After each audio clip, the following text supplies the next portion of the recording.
বিয়েতে অস্বাভাবিক এক ঘটনার সাক্ষী হলো গোটা বিশ্ব। বিয়ের রাতেই বর ও তার পরিবারকে অবাক করে দিয়েছেন এক নববিবাহিতা। স্থানীয় ডেকান ক্রনিকলের রিপোর্ট অনুযায়ী সনাতন ধর্মীদের বিয়ের রীতি ও ঐতিহ্যবাহী মুখ দেখানোর অনুষ্ঠানেই ওই কনে বিয়ার, গাঁজা এবং ছাগলের মাংস খেতে চান। বর প্রথমে নববধূর বিয়ারের আবদারটি মেনে নেন, তবে অন্য আবদারগুলোর ক্ষেত্রে অস্বস্তি প্রকাশ করেন। বর তার পরিবারের সদস্যদের বিষয়টি জানালে পরিস্থিতি উত্তপ্ত হয়ে ওঠে।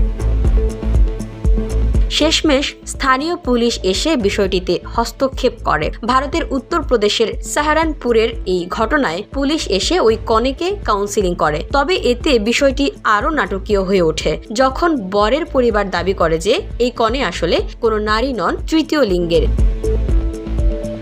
তবে চাঞ্চল্যকর এই ঘটনা ও দাবির পরও কোনো পক্ষই আনুষ্ঠানিকভাবে থানা পুলিশে অভিযোগ করেনি, যার প্রেক্ষিতে পুলিশ উভয় পরিবারকে বিষয়টি মিটমাট করে নেওয়ার পরামর্শ দেয়। আসলে এই ধরনের ঘটনা আধুনিক সম্পর্কের বিভিন্ন দিক নিয়ে নতুন আলোচনা তৈরি করেছে। সূত্র হিন্দুস্তান টাইমস,